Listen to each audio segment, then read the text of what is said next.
En esta ocasión compartimos una enseñanza que titulamos Jesús explica a sus discípulos la parábola del sembrador. El ministerio terrenal del Señor abarcó ¿cuánto tiempo? ¿Quién se acuerda? 3 años. Y de los cuales, como lo vimos la semana anterior, los 3 primeros capítulos de Marcos han tratado de los 2 primeros, es decir, a partir del capítulo 4 estamos entrando en lo que es el tercer y último año de ministerio del Señor. En el Evangelio de Marcos capítulo 4, versículos del 10 al 12, encontramos lo siguiente. Cuando estuvo solo, los que estaban cerca de él con los 12 le preguntaron sobre la parábola, y les dijo: a ustedes les es dado saber el misterio del reino de Dios, mas a los que están fuera, por parábolas todas las cosas, para que viendo, vean y no perciban, y oyendo, oigan y no entiendan, para que no se conviertan y les sean perdonados los pecados. Cuando estuvo solo, sus discípulos se acercaron para preguntarle acerca de la parábola del sembrador que había enseñado a la gente que lo seguía, a la multitud. Y Jesús les explica algo muy importante. Verso 11, les dijo: a ustedes les es dado saber el reino de Dios, el misterio del reino de Dios, mas a los que están fuera, por parábolas todas las cosas.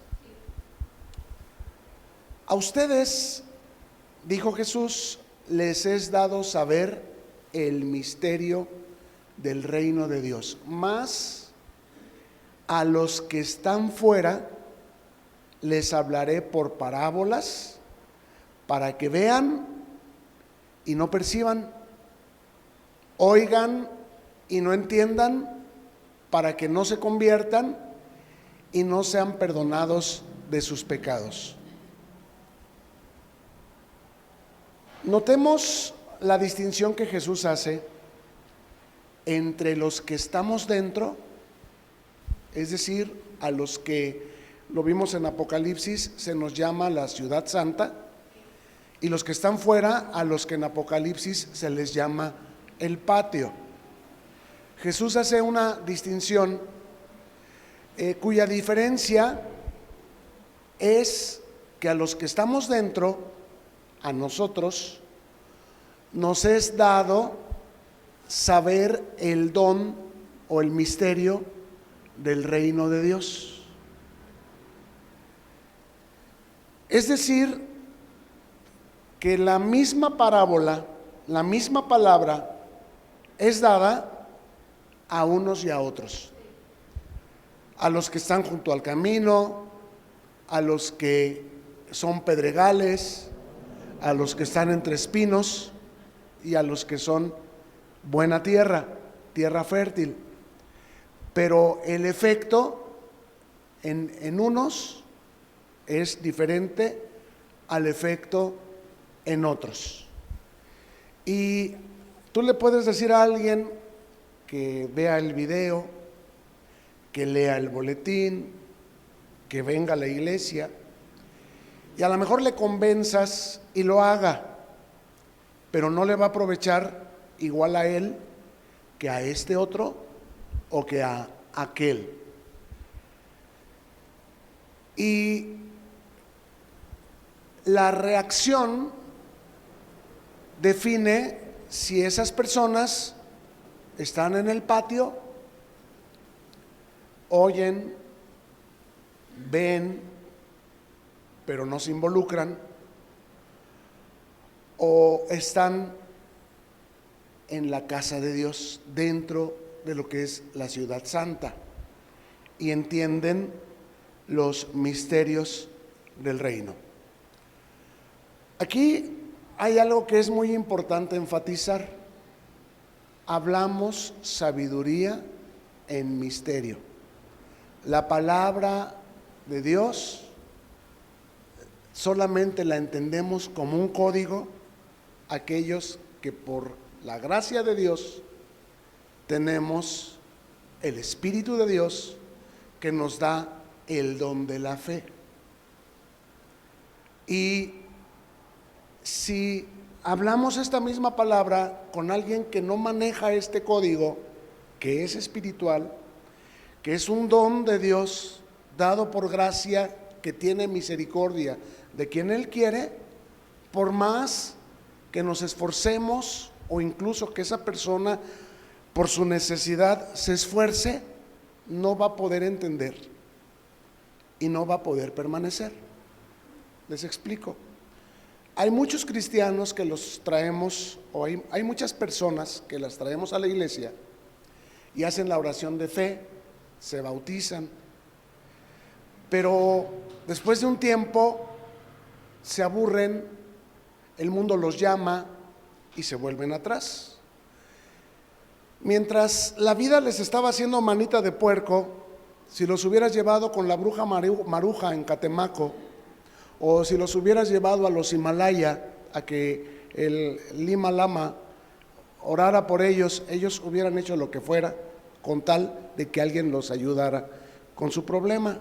Pero resulta que alguien de nosotros los trajo a la iglesia, y esa persona le dijimos: a ver, ¿recibes a Jesús en tu corazón como tu Señor y tu Salvador? Dijo: sí, yo recibo a Jesús en mi corazón como mi Señor y mi Salvador. Y nosotros nos pusimos bien contentos.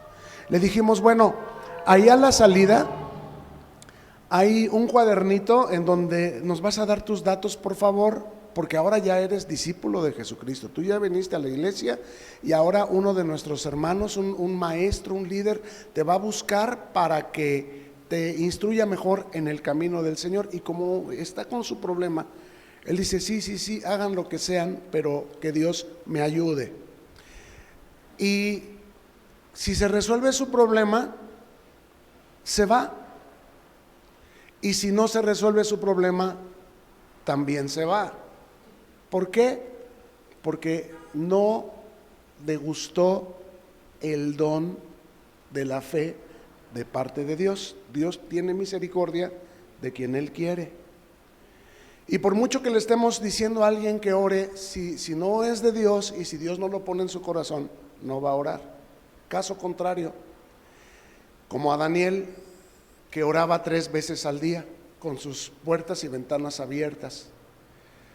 Emiten un decreto, so pena de muerte, quien buscara a otro Dios que no fuera el Dios del reino donde él estaba en Babilonia.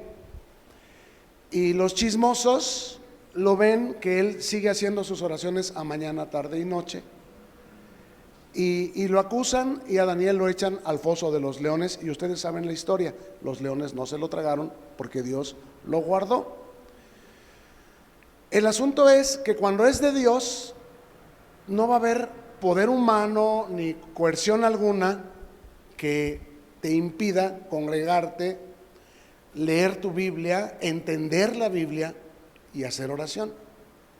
Pero cuando no es de Dios, por más que te queramos obligar y que te pongamos lucecitas y que te digamos va a haber despensas y que te digamos vamos a tener reuniones para los jóvenes y para los niños, si no es de Dios, esa persona tarde o temprano no va a permanecer. El hijo permanece en la casa para siempre, el esclavo no permanece, y entonces se considera que es patio.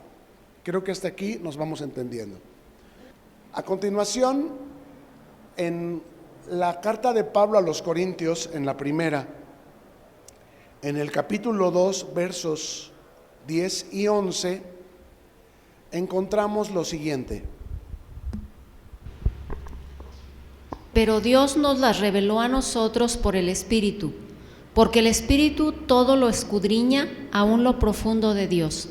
Porque ¿quién de los hombres sabe las cosas del hombre, sino el Espíritu del hombre que está en él? Así tampoco nadie conoció las cosas de Dios, sino el Espíritu de Dios. Hablamos sabiduría de Dios en misterio. Como las parábolas de Jesús, o como cuando Jesús hablaba en los primeros 2 años de su ministerio, abiertamente, claramente.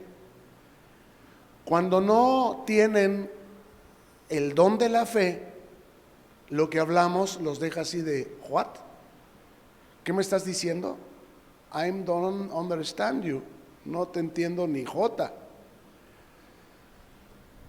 Pero Dios nos las reveló a nosotros, de modo que el que es de Cristo nos va a oír. Tú debes predicar a los de junto al camino, a los de entre pedregales y a los de entre espinos. Y si por ahí encuentras a uno que sea buena tierra, te va a oír y se va a hacer discípulo de Jesucristo para siempre. El Hijo permanece en la casa para siempre. Dios, dice, revela a los que son suyos por el Espíritu los misterios, las cosas que los hombres sabios, entendidos, aunque sean muy claras, no pueden entender. Dice, porque el Espíritu todo lo escudriña, aún lo profundo de Dios. El Espíritu Santo es el que le da claridad a nuestro entendimiento de las cosas que son del reino de Dios. Y hay quien no puede pasar de sus necedades, de sus costumbres, de sus sistemas. Pues es que siempre lo hemos hecho así. Y no puede recibir el vino nuevo porque su corazón es odre viejo, es religioso, está hecho a como los hombres lo enseñaron, y aunque esto venga de Dios, no lo puede entender y no lo puede obedecer. Dice, verso 11, porque ¿quién de los hombres sabe las cosas del hombre, sino el Espíritu del hombre que está en él? Nadie mejor que tu espíritu sabe a qué te huele la boca. Si tienes comezón en la oreja izquierda, si se te está cayendo el pelo o te están saliendo canas, si esta arruguita no te la habías visto ayer, si hoy te pusiste el pantalón y ya no cabías, ya te costó trabajo ajustarlo. Cosas que nadie sabe, tu espíritu las sabe. Es lo que dice este verso. Y tampoco las cosas que son de Dios, nadie las conoce, sino el Espíritu de Dios. Israel étnico, el pueblo del que Jesús es originario, esperaba del Mesías un reino político y una supremacía de la nación de Israel sobre todas las naciones. Es decir, un Mesías que cuando viniera les arreglara sus cuentas a los romanitos y los pusiera como esclavos de Israel.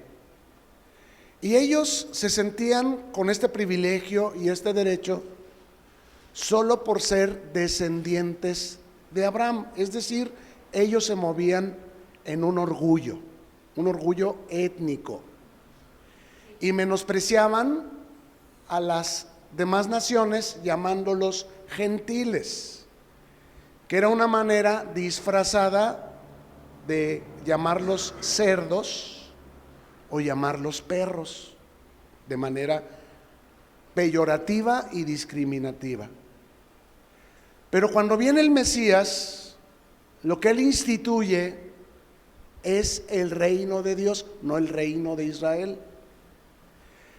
Y el reino de Dios es espiritual y se establece en el corazón de los que son el Israel de Dios, la descendencia de Abraham, que no es en lo biológico, sino es en la fe. Abraham es llamado el padre de la fe, y la Biblia llama a todos los que somos de la fe hijos de Abraham. Estos son el Israel de Dios, no el orgulloso Israel biológico o étnico. Los judíos buscaban dádivas. Nosotros buscamos el reino de Dios y su justicia. ¿En dónde? En nuestro corazón. Señor, yo no me debí enojar. Yo no me debí enredar en ese pleito. Yo no debí decir las cosas que dije. Perdóname. Otro va a venir y te va a decir, sí, pero él te provocó, él te hizo. Sí, pero yo no anduve como es digno de la vocación a la que fui llamado de hijo de Dios. No somos perfectos, pero sí perfectibles. No hemos llegado a la meta, pero sí estamos en el camino, la verdad y la vida.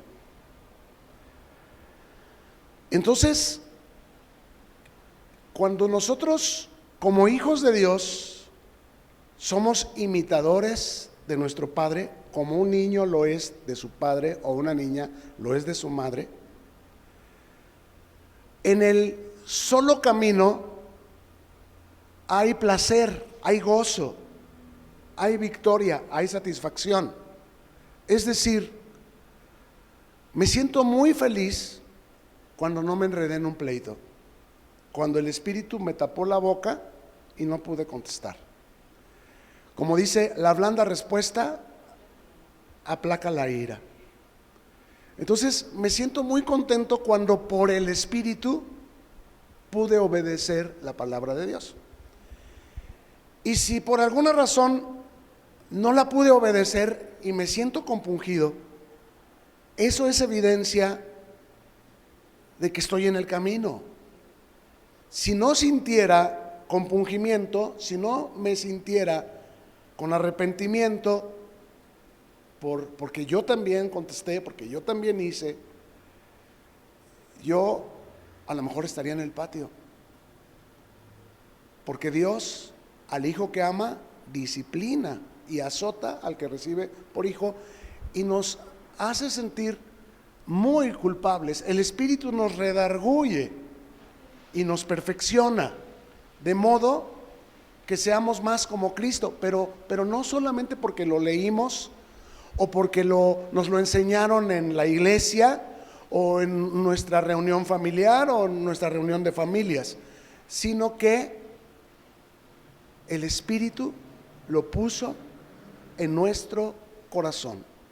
Lo profundo de Dios, el amor, el ser lento para la ira, el ser pronto para escuchar, el ser tardo para irarse, lo profundo de Dios lo puso el Espíritu por gracia en nuestro corazón. De modo que somos más como es Cristo y menos como éramos nosotros. Y las demás cosas ya no son tan importantes. Para las multitudes era importante la sanación, la comida y el dominio. Ellos querían un Israel que se libertara de la esclavitud a la que los tenía sometidos el Imperio Romano. Pero para nosotros, si esas cosas que nos hostigan se quitan, si esas cosas que sentimos que nos hacen falta vienen, si esas cosas que queremos se nos dan, qué bueno, pero ya no estamos obsesionados como las multitudes.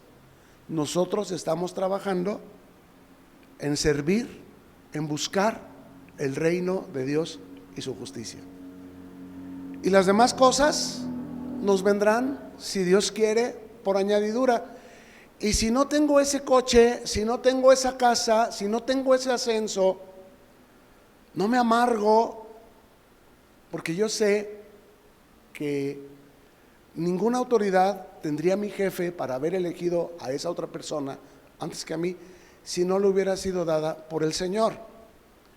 Y sé que a Jesús le hicieron cosas peores que las que me hacen a mí. A mí nada más me gritan o me insultan o me comparan, pero a Jesús lo abofetearon, lo apedrearon, le echaron tierra en la cara, lo crucificaron, lo coronaron con espinas, se burlaron de él, se repartieron sus ropas, lo clavaron en una cruz. Cuando yo pienso que él sin pecado fue capaz de soportar todo aquello, digo, bueno, yo con pecado, pues tienen razón a lo mejor en tratarme de esta manera, o a lo mejor no, pero yo quiero, Señor, que me des tu espíritu, ese espíritu por el cual Jesucristo soportó la cruz, y yo quiero también soportar mi cruz, porque Él me enseñó que si alguno quiere ser digno suyo, niéguese a sí mismo, tome su cruz y sígalo. Entonces yo no voy a poder llevar mi cruz con la dignidad, con la fidelidad, con la gallardía que debo llevarla sin el Espíritu. No es del que quiere ni del que corre, sino de aquel de quien Dios tiene misericordia. Y yo le pido al Señor, sé propicio a mí, Señor, que soy pecador. De ninguna manera me jacto en que tengo la razón y que no es justo lo que me hacen, de ninguna manera. Porque, acuérdense ustedes, David, cuando su hijo Absalón se rebeló contra él y sus hombres le dijeron, vamos y lo matamos, David dijo, no lo toquen. Se puso el efod y consultó a Jehová, y Dios peleó su batalla. Cuando David tuvo en sus manos deshacerse de Saúl de una vez por todas, que lo perseguía para matarlo, David dijo, líbreme Jehová de levantar mi espada contra su ungido, y rehusó hacerse justicia por su propia mano. Estas cosas son por el hombre o son por el Espíritu. Son por el Espíritu. José, ¿cómo pudo resistir la tentación cuando la mujer de su jefe Potifar se le ofrecía para tener intimidad con él? ¿Cómo pudo? Si no había ley, todavía no venía Moisés a dictar la ley, todavía no era pecado el adulterio. ¿Cómo es que José se rehusó diciendo, líbreme Jehová de cometer un pecado tan grande? ¿De dónde sacó José estas palabras? Del Espíritu. Un verdadero discípulo de Jesucristo atiende, entiende, padece y obedece. Atiende la palabra, la entiende, padece, porque todos tenemos que ser probados, y obedece. Y los que vinieron y estuvieron con nosotros por un tiempo, pero que no tienen el don de la revelación del misterio de las cosas que son de Dios, fallan cuando menos en alguno de estos 4 aspectos. O no atienden porque están siempre con la cabeza en sus problemas, con el celular porque le están mandando mensajes, o no entienden porque no les interesa, no toman nota, no estudian y no quieren padecer. Cuando llueve no vinieron porque se iban a mojar, cuando no tienen coche no vinieron porque no había quien los trajera. No saben padecer y por lo tanto no saben obedecer. Vienen para cumplir, para servirse de Dios, y si por la de malas Dios no les concede lo que ellos buscan, se van hablando mal y haciendo chismes. O si sí se los concede, igual se van porque ya no hay nada que los atraiga a buscar de Dios. Ya tienen y creen que están bien teniendo las cosas que ellos quieren. Y como tienen coche, y como tienen casa, y como tienen matrimonio, y como tienen trabajo, piensan que Dios los está respaldando y bendiciendo, cuando claramente la Escritura enseña que aquel hombre que gana el mundo y pierde su alma, no va a tener lugar con él.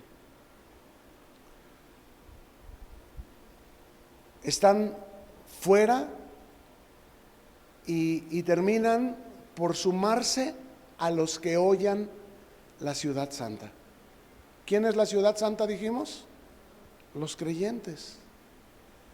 Y ellos hacen toda clase de mal contra nosotros, aún habiendo comido de nuestro plato, aún habiendo recibido de nosotros oración, ayuda, consejo, amistad. La palabra del reino es algo que es de provecho únicamente a los moradores de la Jerusalén celestial. Los que un día serán raptados y descenderán como la ciudad celestial juntamente con Cristo.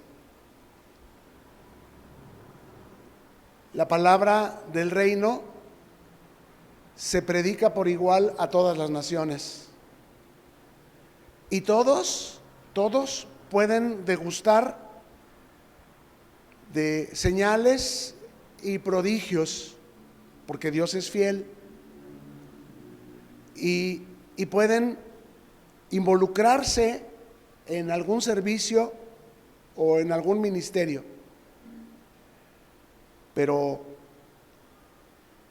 en algún momento el mundo los llamará, se volverán atrás, y como dice el Señor, el que no es conmigo es contra mí.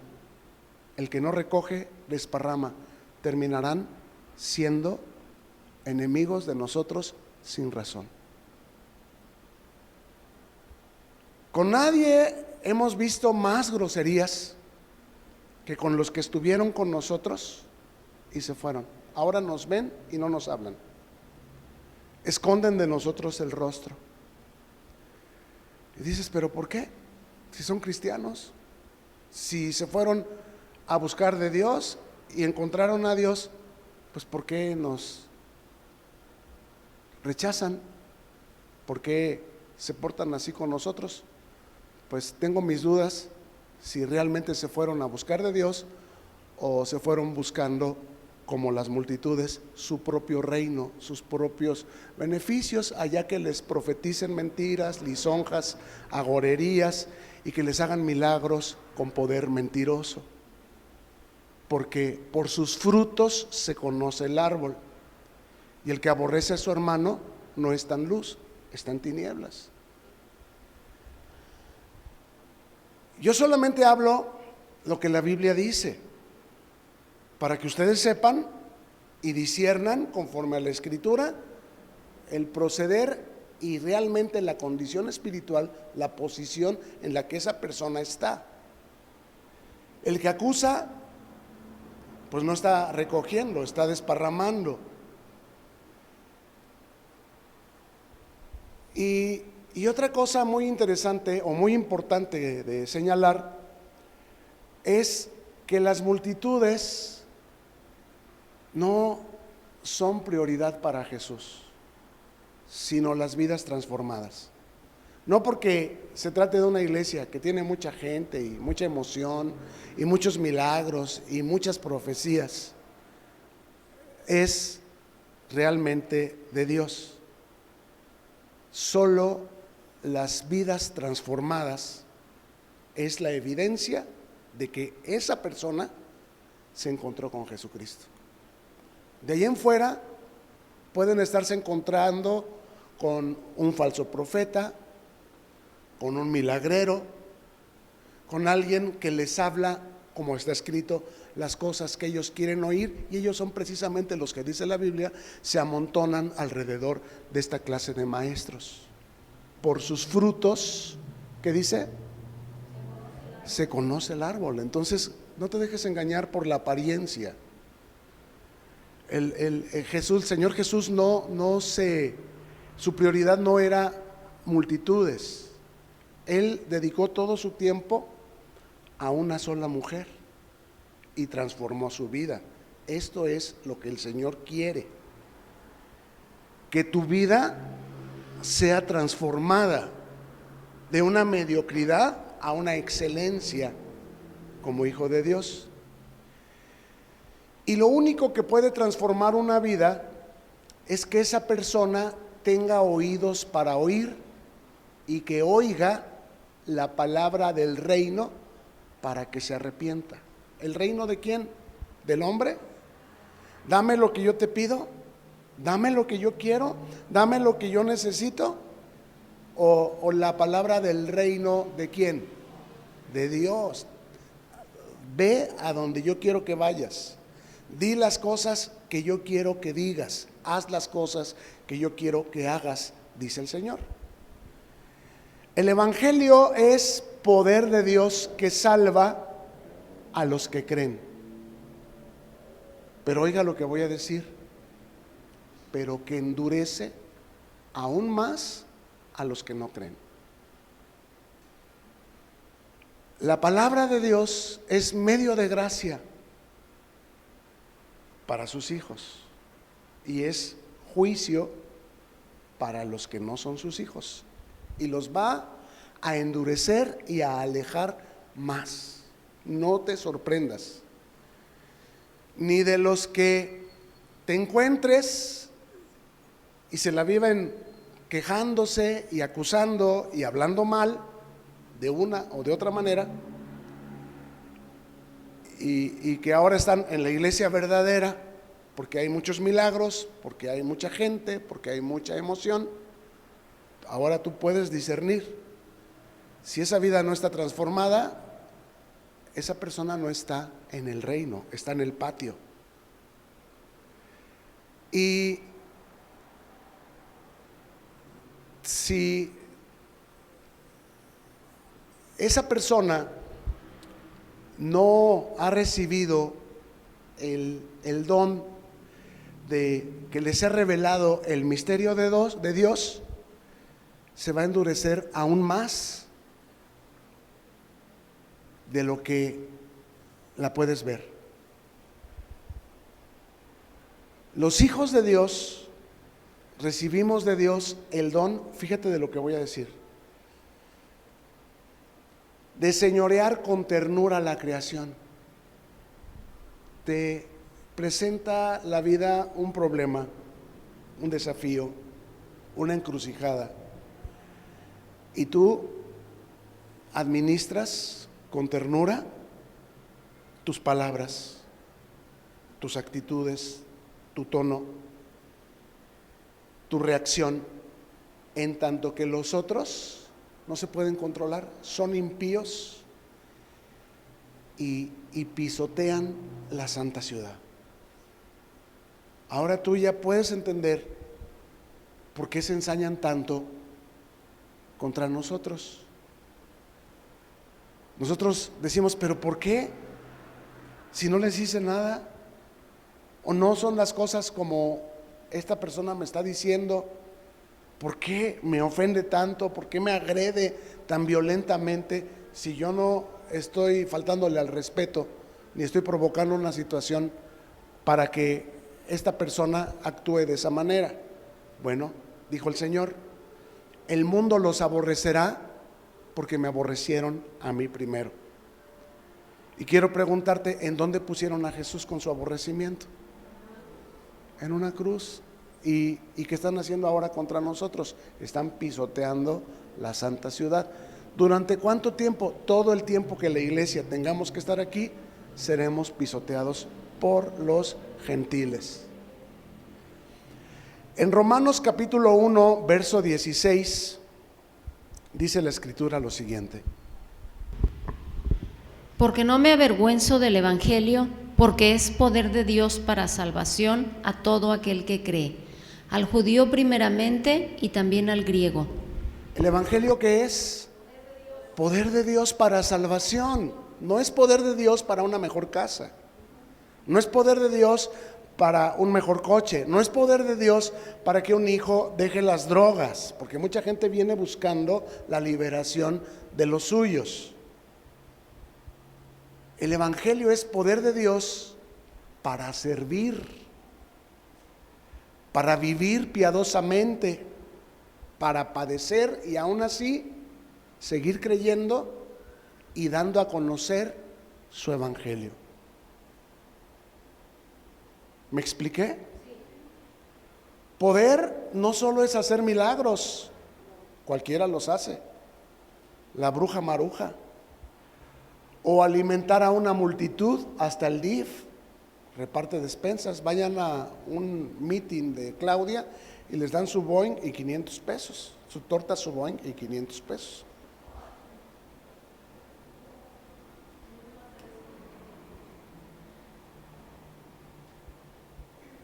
Jesús nos da pan de vida que descendió del cielo. Y volvemos al pasaje que estamos estudiando, Marcos capítulo 4, verso 13. Recordemos, los discípulos le están pidiendo que les explique por favor la parábola del sembrador, que es la primer parábola con la que Jesús comenzó a predicar por parábolas. Verso 13 dice así: Y les dijo, ¿no saben esta parábola? ¿Cómo pues entenderán todas las parábolas? Si no entienden esta, no van a poder entender todas las demás. Entonces lo que Jesús está señalando es que la parábola del sembrador es la llave para poder entender todas las demás. Y yo quiero, antes de avanzar, poner claro en nuestras mentes, en nuestro corazón,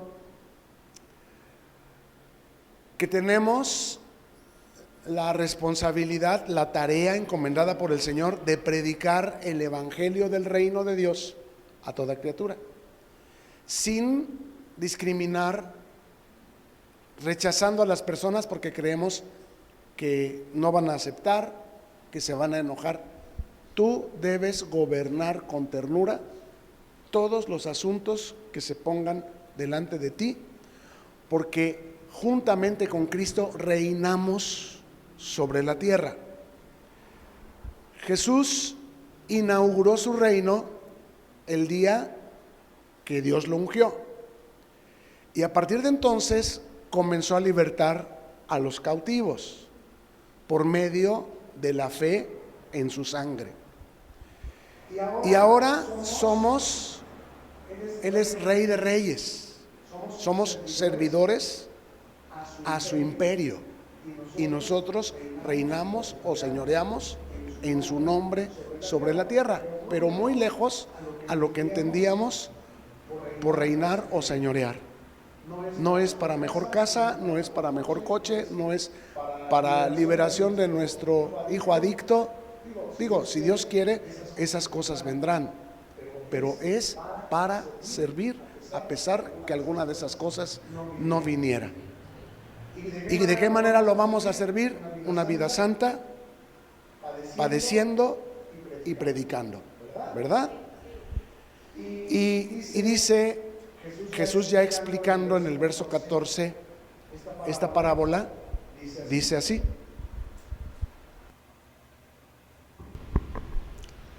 El sembrador es el que siembra la palabra. Es clarísimo que Dios no va a usar ningún otro medio para hacer que los pecadores se conviertan a Él, sino solo la locura de nuestra predicación. No es negociando con tu marido, que tú lavas los trastes y yo trapeo. Tú te vas con tu familia y yo me voy con la mía y nos vemos aquí a las 10 de la noche. Ahí todo parece, pues, estar en acuerdo, pero separados de Cristo nada podemos hacer. Tenemos que soltar la palabra del reino de Dios, porque la fe es por oír, no es nada más que hagamos acuerdos que nos permitan llevarnos la fiesta en paz por un ratito, sino que si esa persona o esa familia o esos compañeros del trabajo no reciben la palabra de verdad, no tienen la oportunidad de arrepentirse para ser salvos. Si Dios abre esa puerta y esa persona se salva, esa puerta no va a volver a ser cerrada.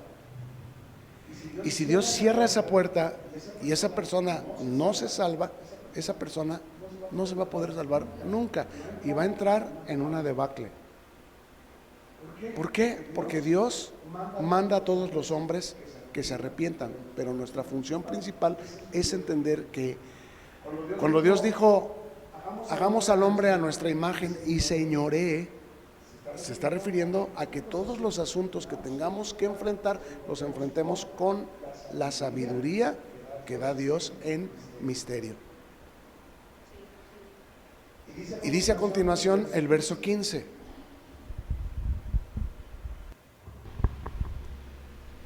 Y estos son los de junto al camino, en quienes se siembra la palabra, pero después que la oyen, enseguida viene Satanás y quita la palabra que se sembró en sus corazones. No atendieron, no se esforzaron, no aprendieron, no memorizaron, no saben nunca encontrar en su Biblia tal pasaje, no saben nunca decirle a las personas, en tal parte la Biblia dice. ¿Por qué? Porque al irse se enredan en los asuntos de su vida y se olvidan de todo lo que oyeron. Son los que por casualidad están aquí, o porque alguien los trajo, o porque vinieron con algún interés, pero que no les importa lo que aquí se enseña. Nomás están esperando la hora de la comida o de los milagros y luego se van y nunca más los vuelves a ver. Bueno, sí, cuando están bien enlodados. El problema evidentemente está en la actitud del corazón. Y viendo esta situación que mucha gente viene y pocos se quedan, los predicadores muchas veces terminamos acortando la palabra, diluyéndola o adaptándola con la intención de presentarla de una manera que les parezca más atractiva a nuestros oyentes. Pero un evangelio adaptado es un evangelio corrompido que ha dejado de ser evangelio. Hay predicadores que incluso utilizan técnicas de marketing. Ejemplo, pues en la iglesia hay 3 personas que están enfermas, voy a predicar de sanación.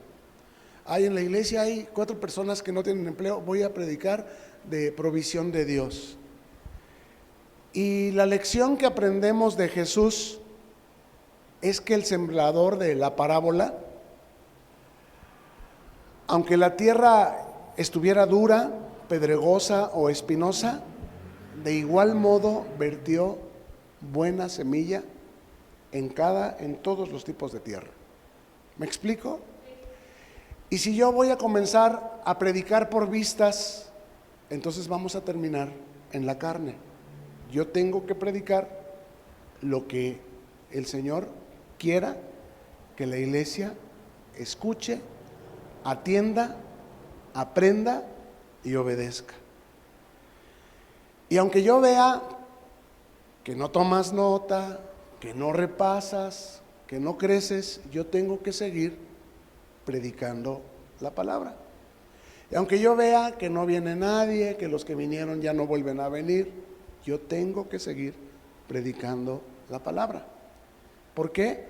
Porque para esto nos puso el Señor. Y esto mismo que tú ves que yo hago aquí, tú lo debes hacer allá, en tu casa, en tu vida. Y sigue diciendo el Señor ahora en los versos 16 y 17. Estos son asimismo los que fueron sembrados en pedregales, los que cuando han oído la palabra al momento la reciben con gozo, pero no tienen raíz en sí, sino que son de corta duración, porque cuando viene la tribulación o la persecución por causa de la palabra, luego tropiezan. ¿Qué es lo que hizo tropezar a estos que fueron sembrados en pedregales? ¿Qué es? La tribulación y la persecución. Es decir, ellos buscan un evangelio de dame para yo creer en ti, pero no buscan un evangelio donde se tenga que predicar y ser rechazados por predicar, y mucho menos padecer por ser cristianos. Nosotros a lo mejor tenemos el infortunio de que nuestra reunión nos la incomodan de una o de otra manera, y los que no quieren padecer pues dicen, ay, a lo mejor me voy a otra iglesia donde no haya estas incomodidades. Bueno, estos son los que fueron sembrados en pedregales. El reino requiere que entendamos que vamos a padecer, ¿sí o no? No solo recibir o sentir bonito. El reino requiere que tengamos una vida santa, de servicio, de predicar y de padecer. El reino requiere de nosotros estas 4 cosas. ¿Y qué hay cuando un creyente sufre? Cuando un creyente padece, que le robaron, que le extorsionaron, que su hijo tuvo un accidente, que su esposa le engañó y se divorció. Las aflicciones del creyente son para poner en evidencia la fe de los que creen en comparación de la fe de los que creen, pero no creen. Porque a uno que no tiene verdadera fe, esos infortunios lo destruyen. Pero si Dios te ha permitido padecer ciertas pérdidas, ciertos infortunios, y estás aquí, ahora tú sabes que el Señor te tiene en sus manos. Traiciones, robos, injusticias, no son como te dirán los de las multitudes, porque estás en una iglesia donde Dios no está. No, estas cosas nos pasan a los que estamos en la ciudad santa, que los gentiles oradan, hollan, pisotean. ¿Me escucha? Y los versos 18 y 19 dicen lo siguiente: Estos son los que fueron sembrados entre espinos, los que oyen la palabra, pero los afanes de este siglo y el engaño de las riquezas y las codicias de otras cosas entran y ahogan la palabra y se hace infructuosa. ¿Qué es en este caso lo que terminó separando a estos hermanos de la congregación? Verso 19, ¿qué es? Los afanes de este siglo. Es que tengo que ir a trabajar, es que tengo que ayudar a mi abuelita, El engaño de las riquezas. Es que tengo que llevar dinero a mi casa y el único día que puedo trabajar es el domingo. Y las codicias de otras cosas. Por ahí hay alguna tentación de que le regalan la cerveza, de que la esposa de fulanito de tal está muy bonita y como que me sonríe, y cuando aquel se pone incrúspedo, pues yo veo ciertas posibilidades, y si la de malas se me empiezan a dar las cosas, pues ya me perdí. Este tipo de circunstancias entran y ahogan la palabra, y esa persona sí sabe, sí entiende, sí distingue los que son verdaderos de los que no lo son. Pero dice aquí, las codicias de otras cosas, el engaño de las riquezas y los afanes de este siglo lo ahogaron e hicieron que la palabra se volviera infructuosa en su vida. En el caso anterior vimos que son persecuciones, que no están dispuestos a padecer, cuando en realidad nuestra fe tiene que ser probada. Y cuando padecen, se desgajan. Y en este caso vemos que hasta las bendiciones materiales ponen en evidencia los que realmente tienen fe de los que solamente creen que la tienen. Y hasta el que tengas bendiciones materiales termina separándote de Cristo. Hay ídolos que no pudimos vencer y que son lo que no nos deja fructificar. Estamos atorados ahí con la cervecita, con la esposa del amigo. Somos medios lujuriosos, medios fisgones, y ahí hay algo que ver y sentimos como que nos sonríen y como que tengamos alguna posibilidad. En la casa no damos el gasto, pero allá en la calle nos sentimos Juan Camaney, y el hecho es que nos tienen bien pepenados estos espinos. Estamos bien atorados ahí en esos espinos. Y por último, y con lo que terminamos, la explicación que Jesús nos da acerca del significado de la parábola del sembrador, lo tenemos en el verso 20, que dice así: Y estos son los que fueron sembrados en buena tierra, los que oyen la palabra y la reciben y dan fruto a 30, a 60 y a 100 por uno. Lo dijimos al principio, cuando uno es de Cristo, su vida es transformada de una semilla insignificante a una planta que da fruto a 30, 60, 100 por uno, que abunda y que permanece. ¿Dónde está la clave? Lo dice: los que oyen y reciben y dan fruto de la palabra. Escuchan, guardan, reciben y como consecuencia dan fruto. Vienen a la iglesia con un corazón humilde, esto es, a ponerse bajo la autoridad de Dios.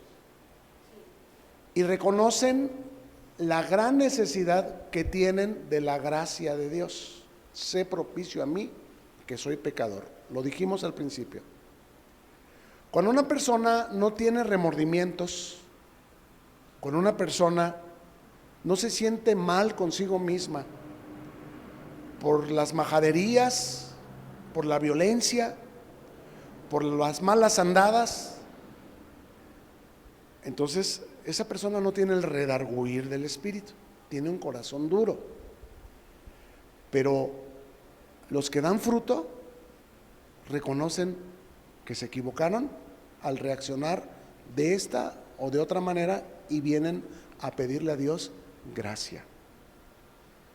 Perdóname y dame gracia, porque reconozco mi parte en el problema que hay. No vienen a evaluar al predicador si se paró chueco, si está bien vestido, si dijo bien, si la palabra le gustó o si no le gustó, sino que vienen a dejarse evaluar por la palabra. La palabra es un espejo que Dios me permite verme en qué estoy fallando y le pido: Señor, sé propicio a mí, que soy pecador. En esto he fallado. Y también podemos ver la condición, como se los mencioné, de cristianos que se fueron y que ahora esconden de nosotros el rostro, que no hablan con nosotros, pero sí hablan de nosotros. Bueno, están infraccionando todas las leyes de Cristo, porque Cristo dijo que si alguien tiene algo contra alguien, hable con esa persona a solas, pero estos hablan solo de esa persona, pero con toda la gente. O sea, están infraccionando totalmente las leyes de Cristo. Y dicen que vayas a su iglesia porque allá sí hay muchos milagros y que allá sí hay palabra de profecía y que te van a decir tu futuro. ¿Cómo se llama si te dicen tu futuro? Agorería. ¿Y cómo se llama si te dicen tu pasado? Adivinación. Y ninguna de esas cosas son palabra de Dios. La palabra de Dios nos guía al arrepentimiento, y es de lo que estamos hablando, que un verdadero cristiano viene a la congregación a ser evaluado por la palabra, no a evaluar el mensaje ni a evaluar al predicador. Lo que hace la diferencia no es el estilo del predicador, que si pusimos alabanza de 2 horas, que si tenemos un conjunto tropical o un conjunto norteño o un conjunto pop, o si pusimos música en una memoria. Esas cosas no hacen la diferencia.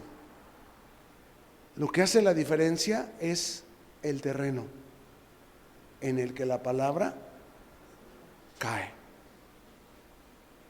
Eso es lo que hace la diferencia. Y yo me esfuerzo mucho por darme a entender, porque la llave del crecimiento está en el entendimiento.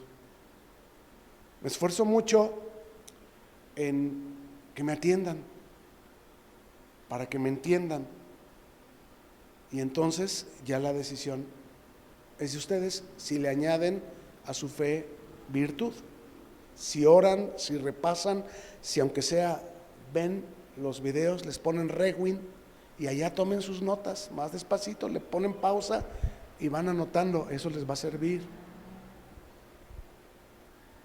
Pero no se dejen que la vida se les monte encima y terminen enredándose en todo pleito, en toda preocupación, y andar como carnales cuando no nos llamó Dios a dejarnos vencer por las tempestades.